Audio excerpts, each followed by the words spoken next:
Baik, selamat pagi anak-anak. Kita jumpa lagi ya dalam materi berikut yaitu tentang laju reaksi. Ya, judulnya apa? Laju reaksi. Oke, siap-siap semua kan? Nah, kita lanjut aja ke materi ya. Baik, lihat ya, perhatikan gambar berikut ya. Ada ini apa namanya ini? Kulkas ya. Nah, ada daging di dalamnya. Bagaimana kecepatan reaksinya atau laju reaksinya? Ini kita lihat semua.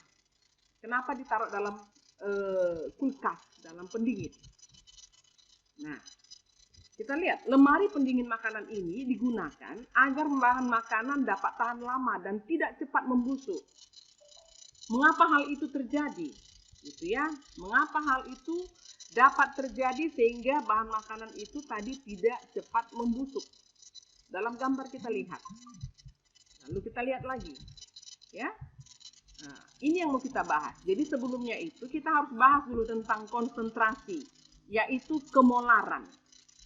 Bagaimana pengertian kemolaran atau molaritas M besar ya, yang menyatakan konsentrasi atau kepekatan dari suatu larutan yang menggambarkan jumlah mol zat terlarut dalam setiap liter larutan.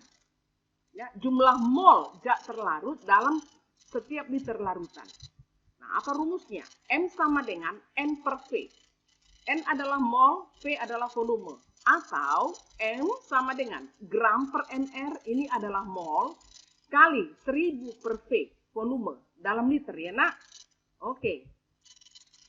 Maka konsentrasi larutan juga dapat dinyatakan dalam bentuk persentase atau P. Nah, gram sama dengan P per 100 kali massa larutan. Massa larutan sama dengan ya rho kali volume ya massa jenis. Nah, ini satu rumusan ya. Kemudian itu identik dengan M sama dengan ya gram tadi apa? P per 100 kali rho kali volume per mr kali ya 1000 per V. Nah, ini dia. Kau catatlah nanti Lina. Sekali lagi. Molaritas sama dengan N per V. Atau, ya, N itu adalah mol atau mol itu adalah gram per mr kali 1000 per volume. Karena dia per V, ya, dalam liter. Atau gram sama dengan, kita ambil dalam bentuk persentase.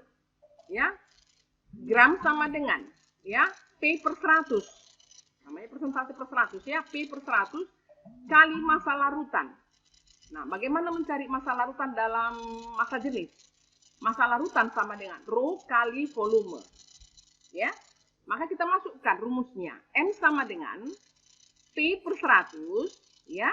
Tadi kan gram ini kali rho kali volume per mr kali 1000 per V.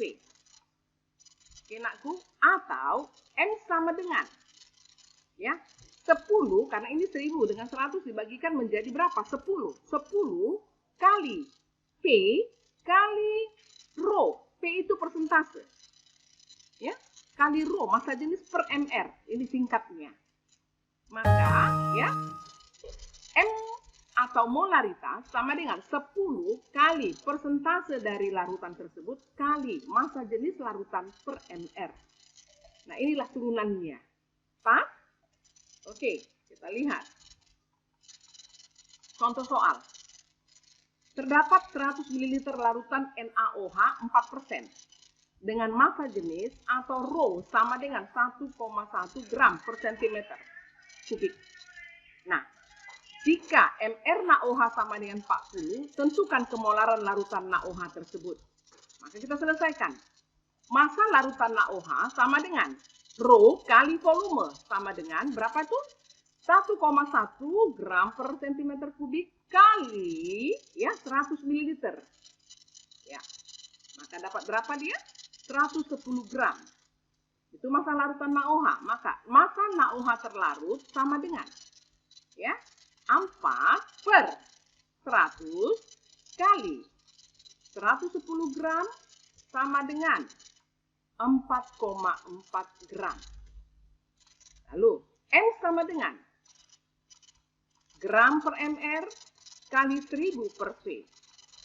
sama dengan 4,4 ya per 40, MR-nya 40 ya, kali 1000 per 100 ml sama dengan 1,1 M.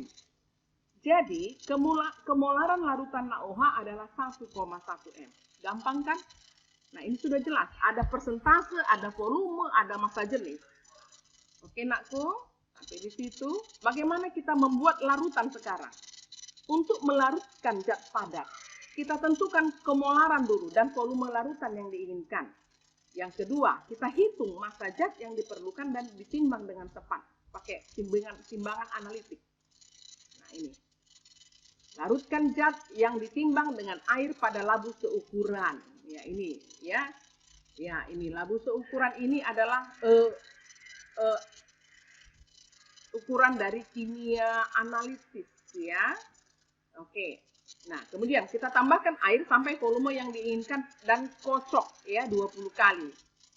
Ini udah pernah kita lakukan ya. Kemudian bagaimana mengencerkan larutan pekat? Nah, kita tambahkan zat pelarut sehingga volume larutan menjadi besar dan kemolaran menjadi lebih kecil. Jumlah mol zat terlarut dalam proses pelarutan tidak berubah. Nah, N1 rumusnya ya sama dengan N2. V1 kali M1 sama dengan V2 kali M2. Jadi perhitungan dua larutan zat yang kemolaran yang berbeda kita dapat. Ya, karena V1 M1 sama dengan V2 M2. Baru M sama dengan tadi apa? Mol per volume. Ya. Maka masuk M campuran, ya, molaritas campuran. V1 M1 tambah V2 kali M2 atau tambahkan seterusnya gitu. Per ya. V1 tambah V2 tambah V3 tambah V4 kalau dia volumenya kalau dia molaritasnya ada 2 ya sampai 2 saja. Tapi kalau ada 3 tambahkan aja dengan V kali M. Oke nakku, itulah M campuran, molaritas campuran. Nanti kalau ada perhitungan bisa kita jawab ini ya. Oke nakku. Bagaimana kita mengencerkan larutan pekat? Kita hitung kemolaran larutan tersebut. Lalu hitung volumenya yang harus dipipet menggunakan rumus pengenceran. Lalu pipet zat dan masukkan sedikit demi sedikit ke dalam labu ukur yang telah berisi air sambil terus dikocok. Tambahkan sejumlah air sampai tepat pada garis batas atau garis meniskus ya, menyatakan ketepatannya. Nah ini dia. Oke, cara mengencerkan. Oke nakku, ya dia. Oke, kita lihat latihan soal. Nanti kau kerjakan ini ya. Tentukan kemolaran dari 0,7 mol H2SO4 yang dilarutkan dalam air hingga 3 liter. Ya, dan seterusnya. Baik, sampai di situ nak. Ibu harap semua kita mau kerja sehingga dapat berlatih dengan baik dan memahaminya. Sampai jumpa. Selamat pagi.